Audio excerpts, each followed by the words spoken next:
This episode is sponsored in part by World Relief, the Christian humanitarian organization we trust to tackle some of the world's biggest problems. In the last couple of years, increased conflict around the world, the lingering effects of COVID-19, and disasters caused by our changing climate have left millions of people in desperate situations. Our friends at World Relief, together with their monthly partners, are walking alongside the most vulnerable people every step of the way. To learn more about World Relief or say yes to joining the PATH community as a monthly partner, visit worldrelief.org/holypost. That's worldrelief.org/holypost. The problems are big. Let's tackle them together with World Relief today.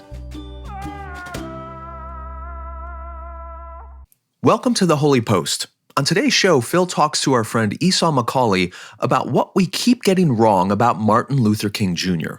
McCaulley says we have a tendency to remake our heroes in our own image so that they affirm what we already believe rather than challenge us. He explains how this happens all the time with MLK. Esau also talks about the way many black voices are used as projectiles between warring factions of white progressives and white conservatives. And finally, Phil talks to him about his latest book, Lent, the season for repentance and renewal. And I'm happy to announce that Esau McCaulley's book on Lent has been chosen for the Holy Post Book Club this quarter. As you'll hear in the interview, the book is short, practical, and designed for use with your family, household, or small group. And if you're a Holy Post supporter, you can get your free copy right now. Be sure to go to holypost.com or to our Patreon page to request your copy. In the coming weeks, I'll be hosting a live stream to discuss the book and hear from you about how it shaped your Lenten practices. And we might just get Esau back to interact with us as well. If you're not yet a Holy Post supporter, go to holypost.com and hit the Support Us button where you can become part of the book club as well. Okay, here is episode 549. Hey there, welcome to the Holy Post Podcast. I'm Phil Vischer. It is later in the week. We are back with our interview segment. If you were here earlier in the week, you heard our news show. This is our interview show. And now it's time for the theme song. What's the news that you like the most? Who's your favorite podcast host? If it's breakfast, get your toast. It's Sky and Phil and the Holy Post. Sky and Phil and the Holy Post. I'm here today with a good friend, a local, a resident of the greater Wheaton metropolitan area, Esau McCaulley. Hi, Esau. Oh, thank you. It's good to see you. This is not even seeing you. It's virtually. We normally run into each other at coffee shops when we're pretending to do work. Yeah, I know. But then you stopped showing up because of COVID. Yeah. You just wouldn't. Yeah, you were afraid to come out because the leftists got to you. I wanted to survive COVID. You wanted to risk it all for a different workplace. I put it all on the line for Jesus, Esau. Yeah. I put it on the line for Jesus. Said Phil, when you go out there, leave it all on the court. You know what? I said Jesus would be a quarantine spot, so I sat in my office and studied there. But it's okay. Okay. We both made it.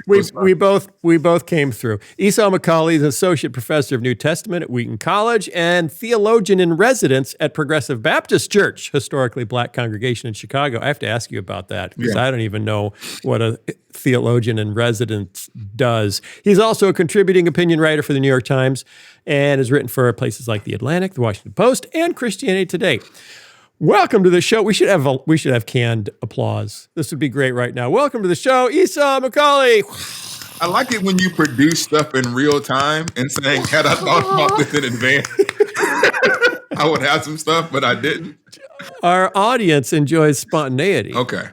And I enjoy not having to prepare anything in advance. So the two combine well. What is a theologian in residence? I mean, technically, it's a theologian who's in residence. It's one of those things where the terms define it.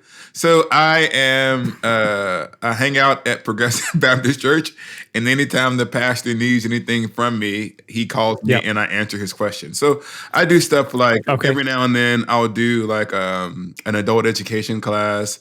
I'll speak at a conference that we're hosting, just any kind of theological advice. So it varies wildly from church to church, but that's what I do. Okay. And the pastor is Charlie Dates. Yes, who's been on our show a couple of times, who is now also, I was thinking he had left Progressive and was now the pastor of Salem Baptist, but you said he's both. Yes. And the problem is he's probably too smart, so he doesn't actually need a theologian in residence. That's why I don't have too much to do. He has a PhD himself. So, but yeah, he is the pastor of Salem Baptist Church in Chicago and Progressive Baptist Church in Chicago. Yeah. So does he preach at one and then get in his car and drive over and preach at the other? I mean, I don't drive around with him, but I know that I see him preach at 9:30, and then I have seen him on YouTube or on Facebook Live preaching at Salem. So there's a 9:30 service at Progressive, and then there's an 11 a.m. service at Salem, and they're about 20 minutes apart, or I guess. Okay. So he just drives from one to the other. Okay. You wrote a piece in the New York Times. We actually talked about it on the 2 days after Martin Luther King Day, the kind of revolution that Martin Luther King Jr. envisioned. And the primary point you were making is, let me see if I can summarize it, and you can tell me if I get it right. Yeah.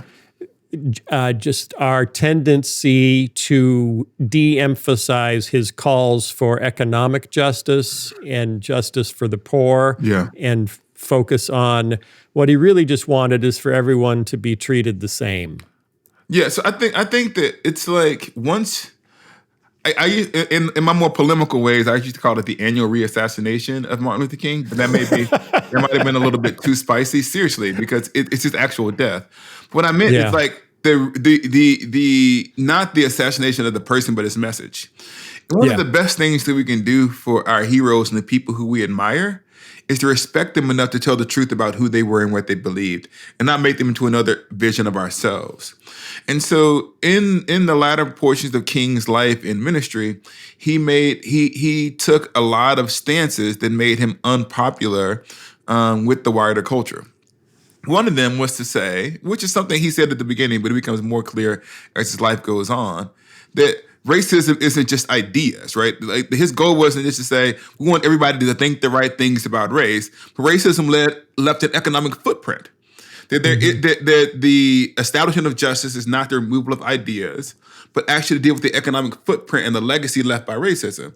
And one of the ways that he talked about that was through he didn't use the language of reparation, but he talked about reparations. The idea that during the exact same time that African Americans were being disenfranchised, land grants as America moved west gave free land to immigrants. He said, well, if you gave land to immigrants, then give land to black people. And then coming out of slavery, there was nothing given to help African Americans get on their feet. That was the first thing that he said. The second thing that he said that I also emphasized was King's internationalism. And I was told by someone I couldn't say global because then he sounds globalist. That sounds bad. But King said that our responsibility was not just to the people of this country, but to the suffering peoples of the world, which is kind of radical. Yeah. You are a civil rights leader. You're advocating for justice for black people, but you don't just focus on just your community. He says, what about the suffering people in India and parts of South America? And so King was an internationalist who said the first question I should ask is not what country are you from, but who's my neighbor? Mm-hmm. And so when we simply say, King only was concerned with the content of your character and these kind of vaguely do-goodisms, then we distort his message. And you don't have to agree with it or disagree with it, but you just can't pretend that's not what he said.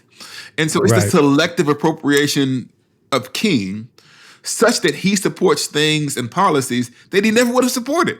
And we know he wouldn't have supported them because he spoke the other way.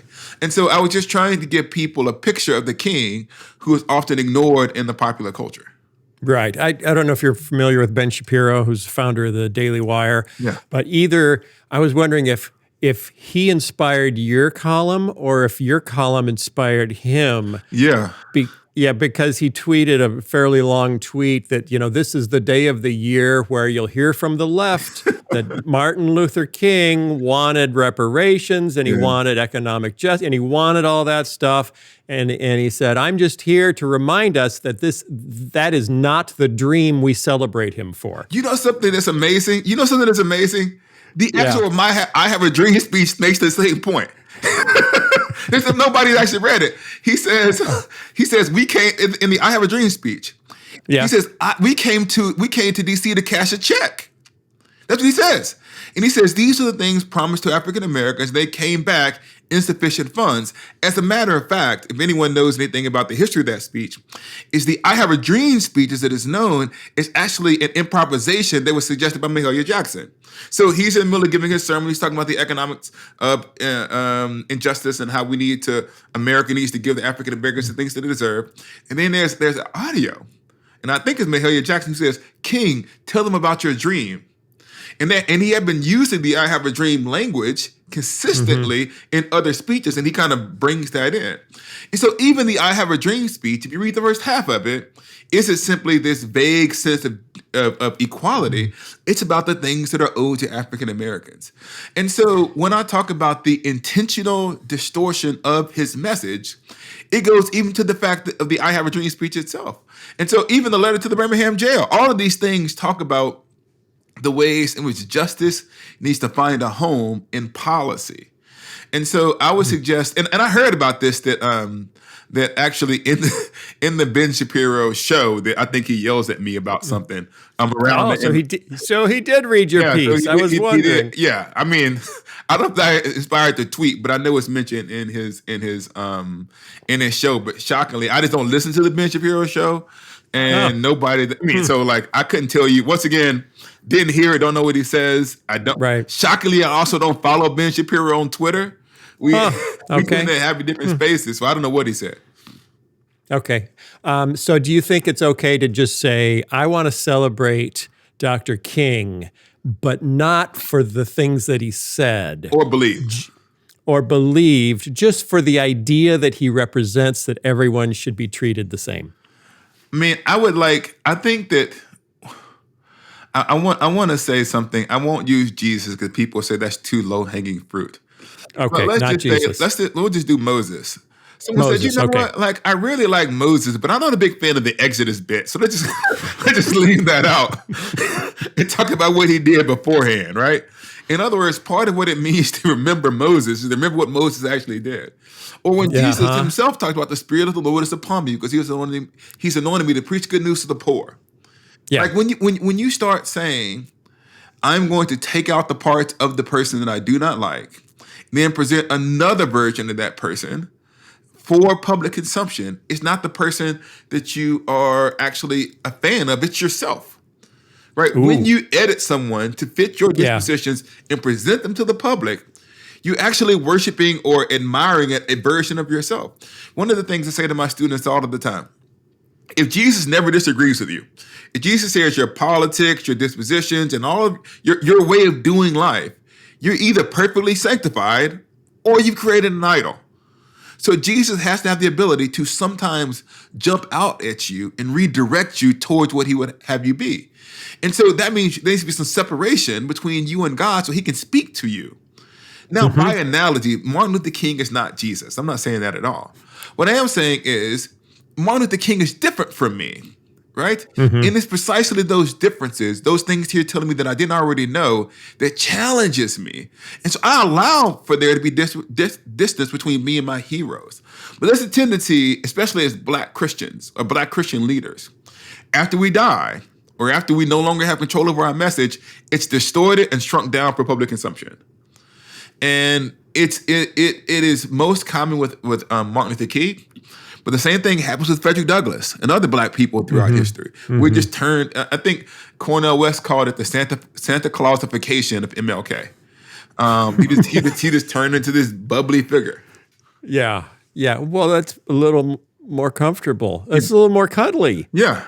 You know, if you can round off the prickles that might stir our conscience. The funny thing about it is the same people who get mad about us telling about the real Martin Luther King love every year to talk about St. Nicholas punching heretics. You know, that's their thing, right? Remember the real St. Nicholas and recover his fight for orthodoxy, not this cuddly Santa Claus character. Well, I just want to say, you know what? Keep that same energy from Martin Luther King and the things he actually taught and believed. And what about the fact, though, I've had two people since I posted a Martin Luther King quote on Martin Luther King Day, which seemed appropriate to me. It seems appropriate to me. Yeah. But two people come to me and say he was not an Orthodox Christian. Some of his theological views were very liberal. Why should we honor him? Once again, I want to say here's a couple of things. One is getting at the bottom of someone's theological journey from beginning to the end. It's complicated. And Martin Luther King at different points in his life had different opinions. He talked about later in his life, especially after having survived his stabbing, about what he believed about a personal God and the belief in the personal deity. And so it's really interesting that the Martin Luther King that people want to exist, which is what Martin Luther King says in his writings. How you articulate and parse those things are complicated, which we can't get into now. But the second thing is, there is a misnomer that exists in Christian spaces that the only way that someone can be useful is they got everything correct. And if they had flaws in there, then they are somehow like written off.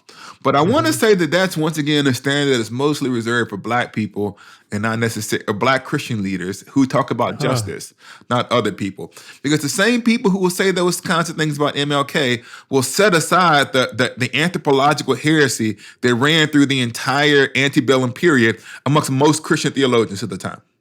So, the same people who say that the slave masters and the other people were just men of their times, they just got these things wrong. Or if you go back and you look at Luther's vehement anti-Semitism or the things that Calvin did in Geneva, all of these things are excused and it's kind of set aside. And I always wonder, like, who gets grace? Right. It's not always theologically discerned, it's politically discerned. And so there is the difference between saying, this person got, and this is what I mean when I talk about like the distance between me and Martin Luther King and me and any other hero. I don't need my heroes to be perfect in every single way for me to admire something about their character. Because the whole point is none of us are Jesus. Right? There is one perfect person who's existed who I admire in every single way. That's the second person of the Trinity who became flesh. Everybody else has in some ways fallen short of the glory of God.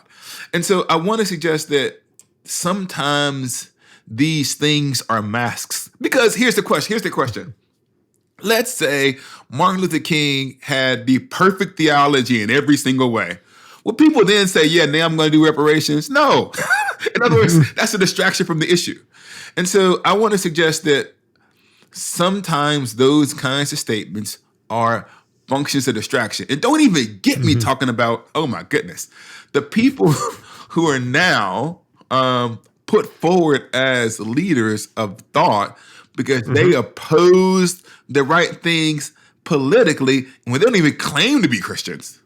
And so there are all kinds of ways in which, like, the hypocrisy of this stuff. There's this thing that Toni Morrison said that the purpose of racism is distraction.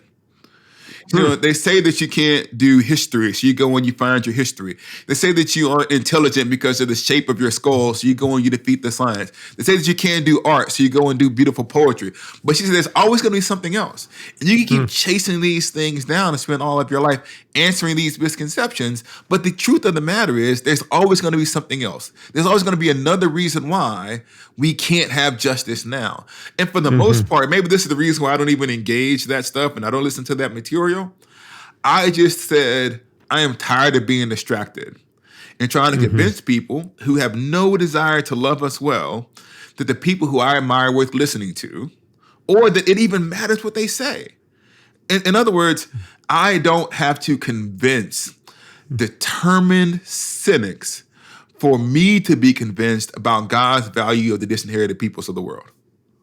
Wow. Amen to that. Sorry, you got me going. I love it. I noticed that I'll have people. I reposted the two main videos I did on race, also around MLK Day, and they acted just like they acted 2 years ago. There was an initial wave of "That's fantastic, thank you very much," followed by a wave of "You're a woke idiot, I hate you. We're coming to burn your house." Which is exactly what happened 2 years ago. So not a whole lot of change there. But I try not to. Esau. Yes. I try not to engage. No, you don't. I try. This is an intervention. This is an intervention. Yeah, I know. Be My free. wife. Be free, Phil. Yeah, as a friend, just walk away. Be free. Just walk away. Because you know something. I've never. So people change. So I don't want to be cynical and say that people can't change. I think that at a certain point in time, we have to commend people to the grace of God and commend them to the Holy Spirit and say, you know what?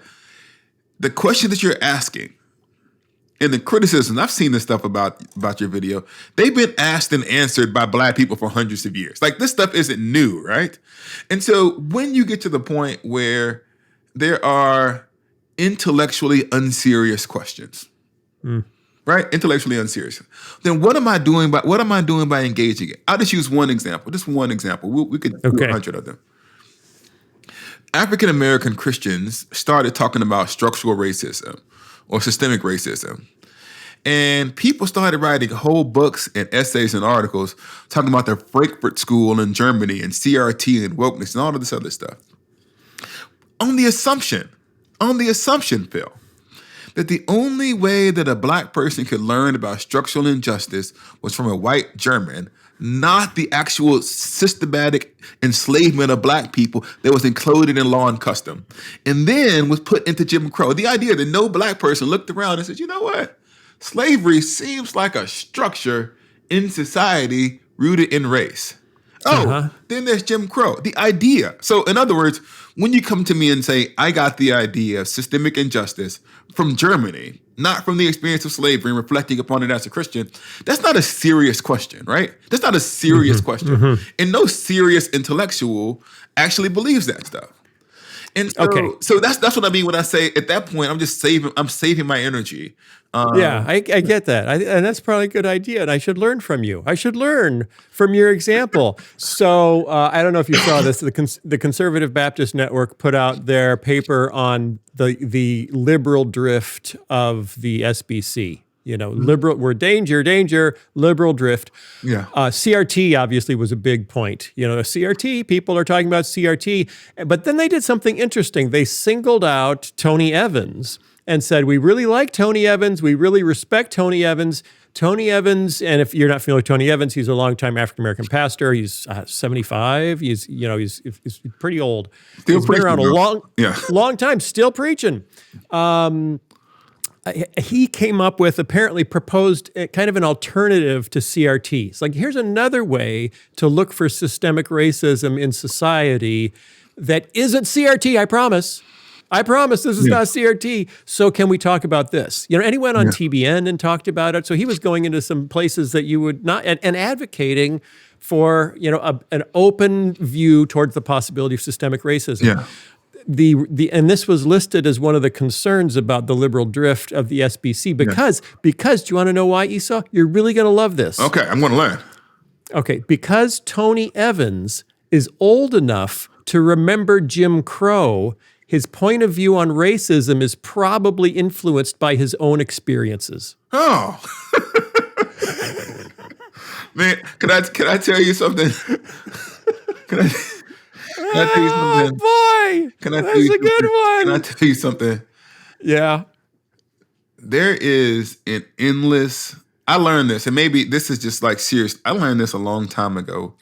There's an endless, and I've not read the article, so I always speak about like what, there's an endless supply of Christians who are on God's internet talking recklessly.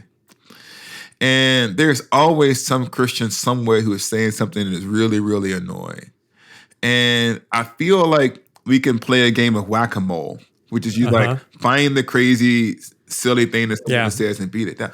Or I really feel like we can start to build something. One of the things that I did in my writing, and maybe it cost me something as far as attention and platform, is I said, you know, I could spend all of my time writing articles responding to the silly things that I see other people doing. And that I kind of dislike the right kinds of people, right? I dislike the Christians who are doing it wrong. But I really said, you know, the actual story of Black Christianity in America and the kinds of things we talk about and the issues that we address are actually rarely narrated. In other words, African Americans who respond to the misdeeds of certain sections of white Christianity have a huge platform. Mm-hmm. It's not a bad thing to do. You should pull their receipts when people do things wrong. But I noticed that when I just tell stories about what Black people actually do, think, and believe, that people are less interested in it. And I've just made it my goal to say, I want to center the stories to the people in my community and speak to them, not about how we respond to another community. And that's just been like my own journey over the last year or two. Yeah, I think I'm getting very close.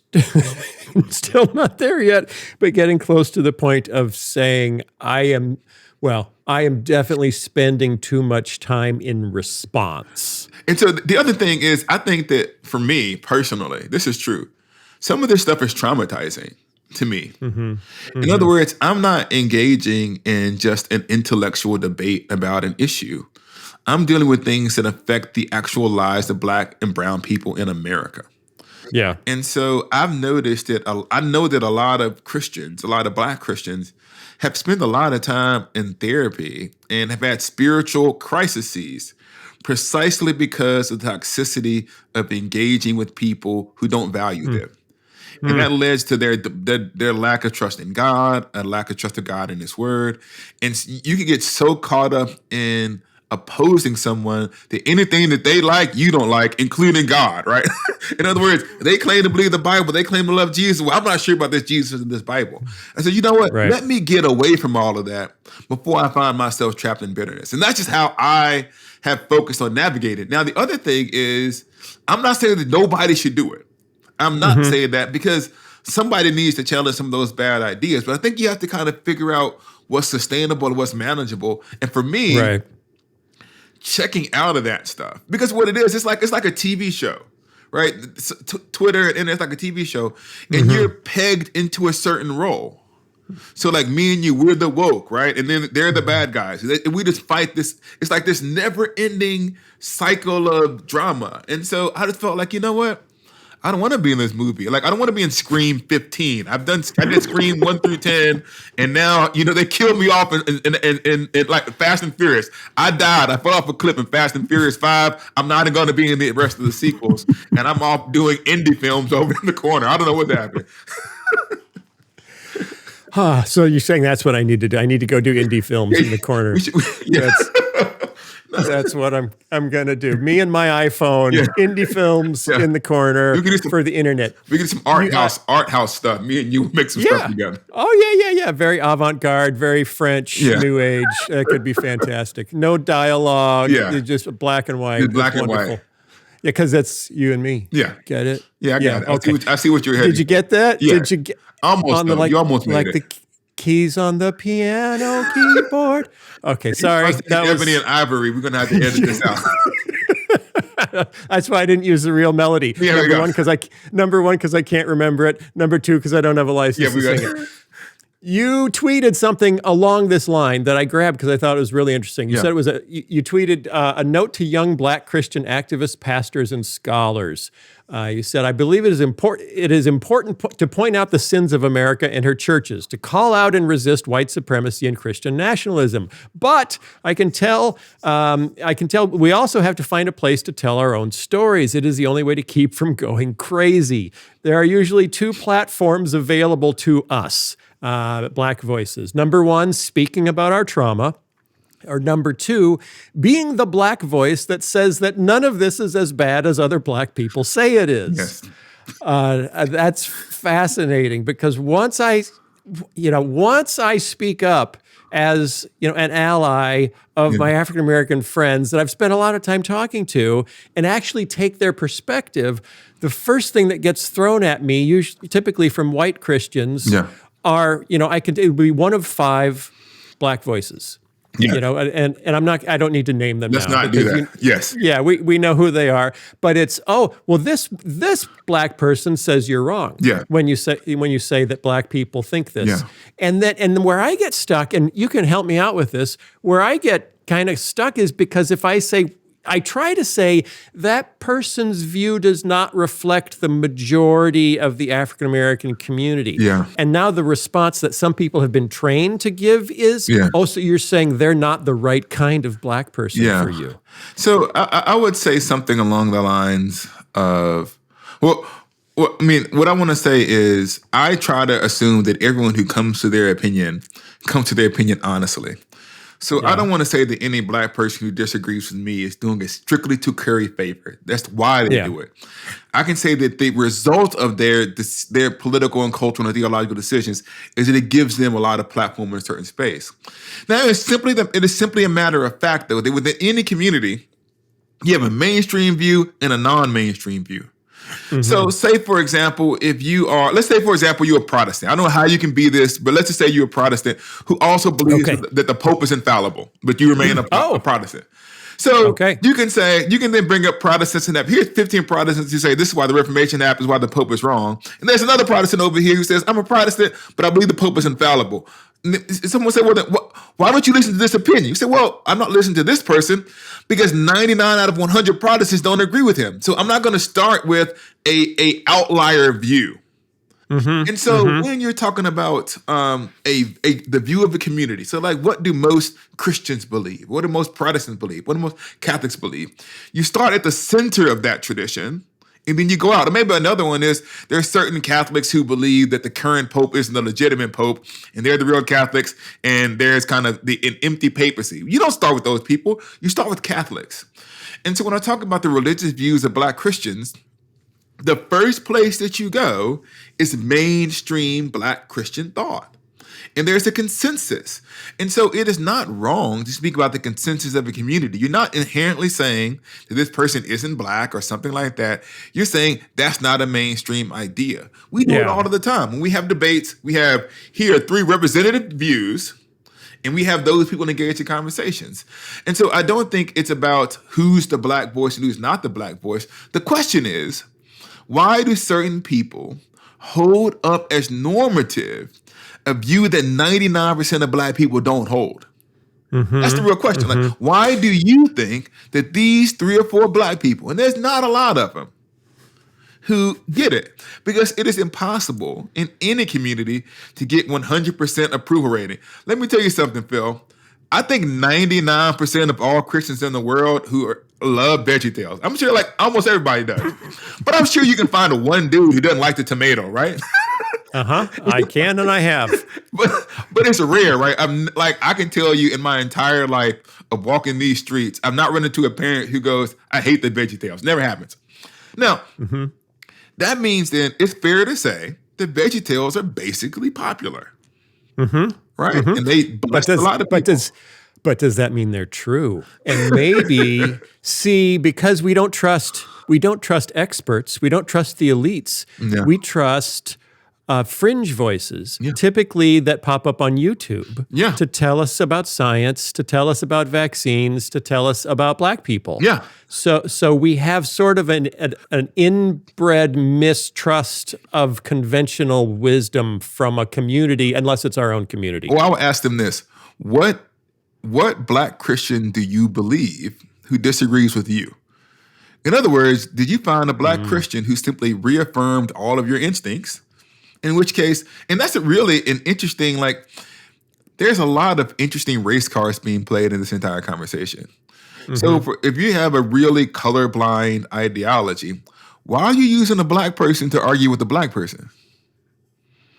Right? Why don't you just bring Spurgeon back up or somebody? No shots to Spurge, right? But why is it that you feel like I'm going to hurdle this Black face at you?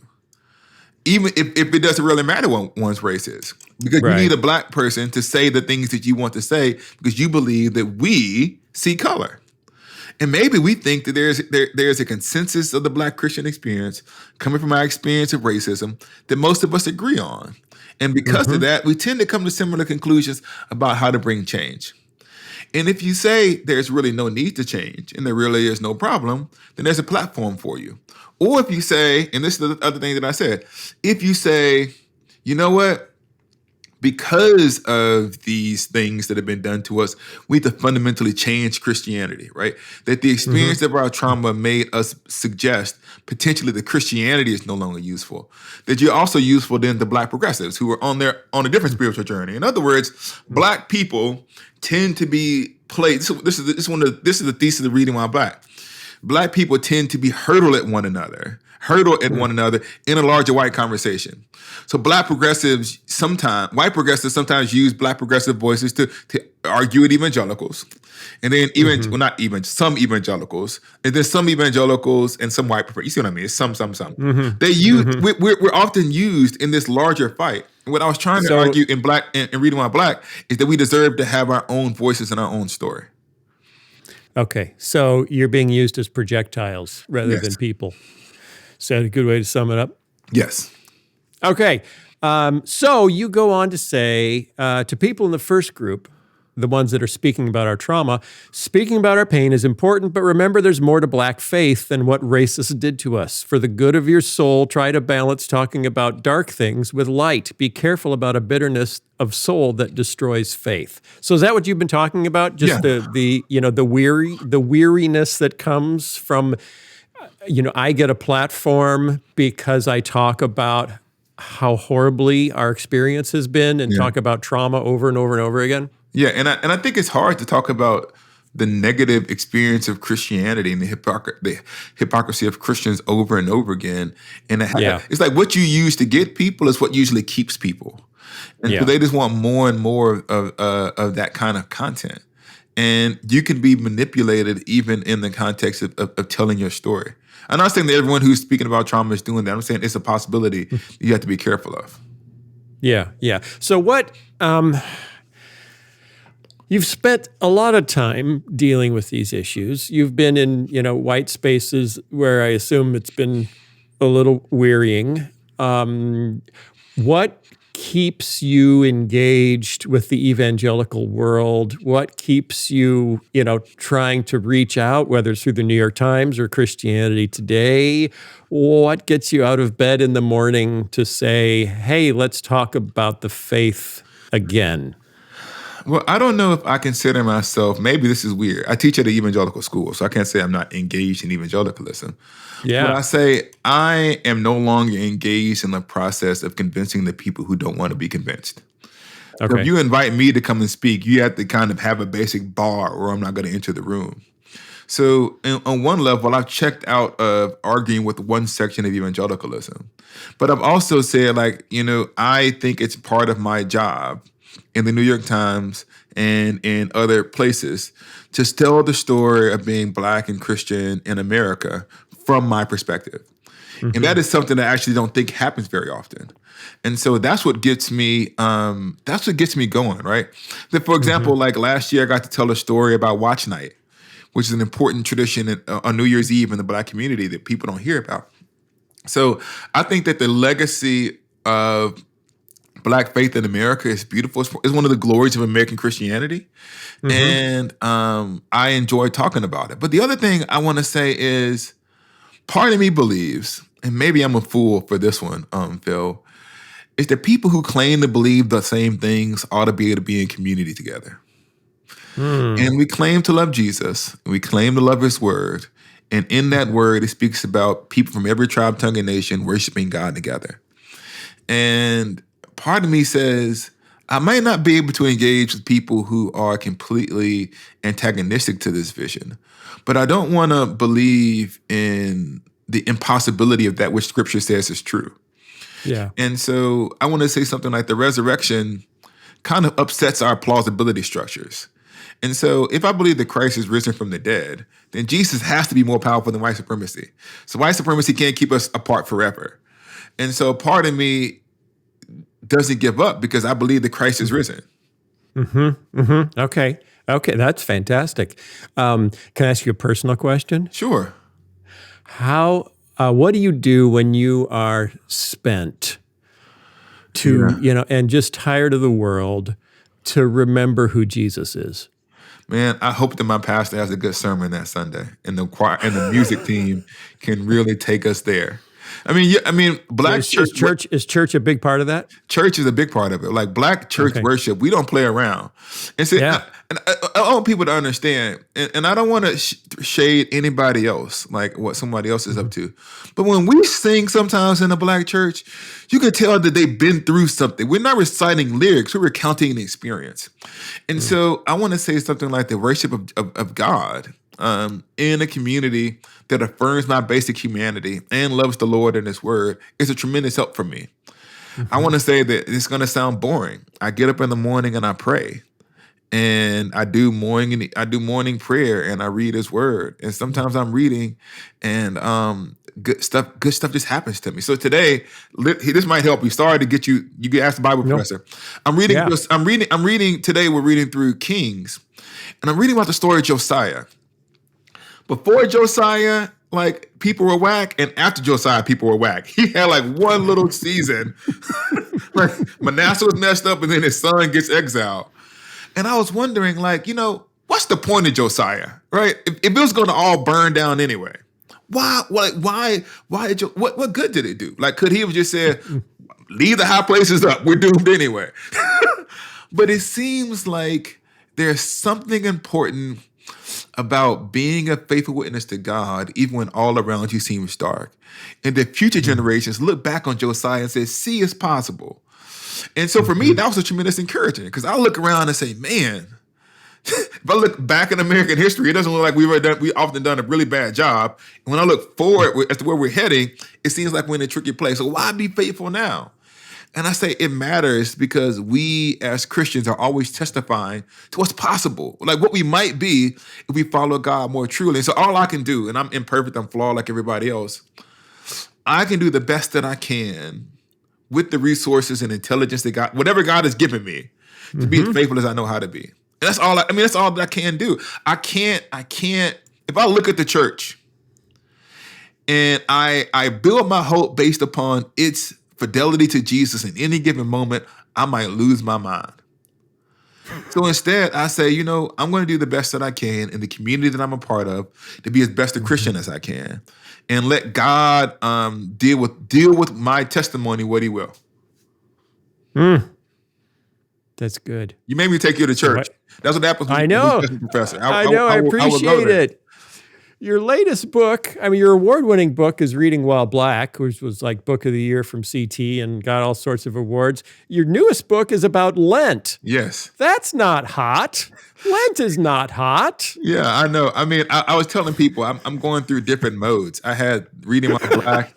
I had real dad energy when I did Josie Johnson Harry and the Holy Spirit book. Yeah, you did the kids book. People try to box Black people in. Right? And they say that all that you can do is write about race. And I didn't write about Lent because I wanted to prove that Black people are versatile. I wrote about Lent because I care about it. And Black people have lots of interest. And so, okay. So anyways, that's the reason I wrote it. Okay. And why? And Lent's Catholic, so we're not supposed to care about it. So totally why? Tell me why I should care about Lent. You shouldn't. I'm just messing with you. You should care about Lent. And this is actually true. I'll say one thing. Lent is beautiful precisely because it presumes we're going to mess up. There's a time in the church calendar where they said, I know that it's been a year since you really thought about this probably. Is there anything in your life that you can improve? So instead of assuming that we get better and better and better and better and better and holy until we reach glory, it says that sometimes as a Christian, you need to stop and take a spiritual analysis of where you are in your walk with Christ. Now, that could seem bad, right? That you have to kind of think about repentance and all of the kinds of negative stuff. But it also says the church doesn't expect you to go your whole life and never lose your way. And so the season of Lent is an opportunity to ask yourself, where am I on my walk with Jesus, and how can I do it better? And so the book that I wrote helps introduce people to some of the practices to help people kind of reinvigorate their discipleship as we prepare for celebrating the resurrection of Jesus during Easter season. Awesome. Would you say it's a good gift this year leading up to Easter? No, don't buy it. I'm especially with you. I believe in periodic self-sabotage. So like I gotta make sure. Oh, that's good. That's good. If you want to buy my book and you think it might be helpful, people probably yell at me if I didn't say this. It's also true. I think that I wrote something that was helpful, and it's not overly technical. It's only 100 pages. It's really good for small groups. I even told Phil, he said he doesn't like to read books, so he to read books for interviews because it feels like homework. I said, Phil, it's only 100 pages. And so it's only 100 pages. It's really short. I try to make it readable, and I structure it in such a way that you can use it for small groups, Sunday school, whatever you want. So yes, if you want it and you want to talk about Lent, buy it. If not, we'll be okay. That's fantastic. Okay, Esau McCaulley, his newest book is called Lent from IVP, The Season of Repentance and Renewal. The book he's best known for is Reading While Black. If you haven't seen that, you really need to check it out. And he also wrote a kid's book. What are they? You have 2 kids' books now? No, I have one, Josie Johnson, Hair and the Holy Spirit. And according to my daughter, that's the only book that matters because it's about her. So it depends on who you ask in our family, which the one I'm known for. But yes, that's Josie fantastic. Johnson. And you've got a kid's Bible coming up in a while. We'll talk about that when it comes out. In 2024. 2024. That's Oof. I got a memoir coming in September. That's the next thing that's coming. That's the one. So we'll talk to you about the memoir definitely in September. Yeah. Okay, Esau McCaulley, thank you very much. Writer, you're not a priest anymore. You were an Anglican priest at one point, correct? I'm not unordained. I just attend the Baptist church. Okay. I haven't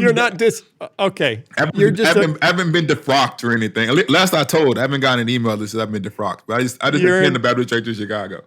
You're an Anglican priest loitering in the back of a Baptist church. There we go. That's it. Okay, we got it. Thank you very much for being here. Everybody, thanks for coming in. Thanks for listening. And we will see you next week, first with the news, and then later next week with another great interview. And buy his Lent book, and so we can all repent of something. There we go. And renew. There you go. Thanks, Esau. Have a great day. The Holy Post Podcast is a production of Holy Post Media. Help us create more thoughtful Christian media by supporting us at patreon.com/Holy Post. Also, be sure to leave a review on iTunes so more people can discover thoughtful Christian commentary, plus ukulele, and occasional butt news. Visit holypost.com for show notes, news stories, Holy Post merchandise, and much more.